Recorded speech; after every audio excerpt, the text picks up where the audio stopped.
Ok, maintenant, on va ajouter plus d'objets. On va essayer de faire quelque chose qui ressemble à un vrai jeu. Donc, on va vouloir ajouter d'autres ennemis verts partout. On peut en rajouter une dizaine. Voir que si on le fait ça comme ça, en les prenant de la fenêtre objet à chaque fois, c'est un peu long.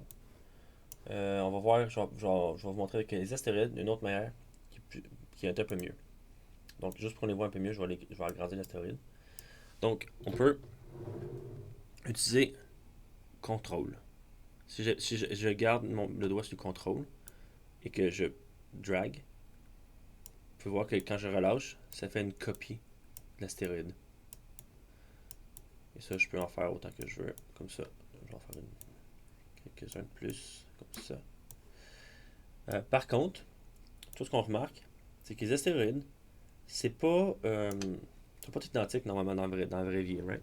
Donc, on devrait essayer de les transformer un peu. Donc, on va en mettre des plus petits, on va en mettre des plus longs, on va en, on va en tourner quelques-uns, comme ça ici. On peut voir la flèche de rotation. Quelques-uns, on va faire les deux. Donc, on va jouer un peu comme ça, essayer que ça fasse un peu plus intéressant que des astéroïdes tout identiques. Ça, peut-être les mettre en diagonale, celui-là. Ça va prendre ça. Donc, c'est pas extrêmement important pour le jeu qu'on fait présentement, mais c'est toujours bon d'avoir un peu plus de variété. Même les vaisseaux sont. Peut-être qu'il serait bon d'avoir quelques différences. Mais pour l'instant, ça va. On va voir maintenant que quand je vais payer supplé, on va avoir un vrai jeu qui va être difficile. Je vais avoir de la difficulté à survivre à ça. Vous voyez que. Vous voyez, je suis déjà mort. Donc, je vais essayer de survivre pour vous montrer ce que je voulais vous montrer. Ah, c'est trop difficile. Mais bon. On peut voir que une fois qu'ils ont passé, que tous les ennemis ont passé, que les astéroïdes ont passé, ils reviennent pas. Donc, techniquement, si j'aurais réussi à survivre à ça, j'aurais plus de jeu après.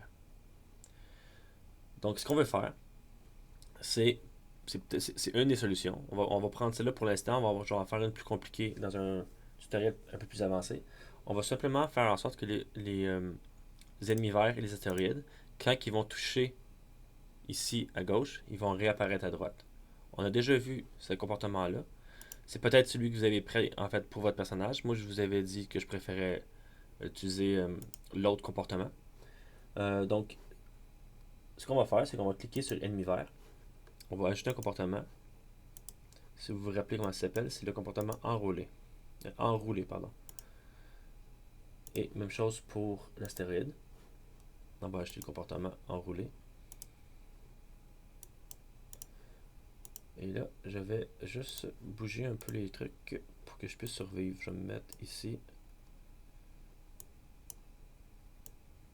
Comme ça. Donc techniquement, si je reste en haut, je devrais survivre.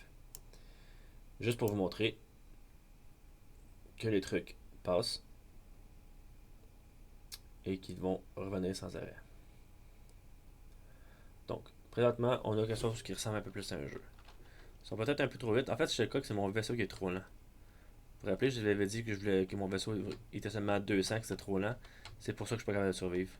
Parce que les vaisseaux méchants sont beaucoup plus rapides que moi. Et j'ai la même vitesse que les astéroïdes, donc ils sont difficiles à distancer. Donc peut-être que c'est une chose qu'on va faire dans la prochaine vidéo, mais on va raffiner le jeu un peu.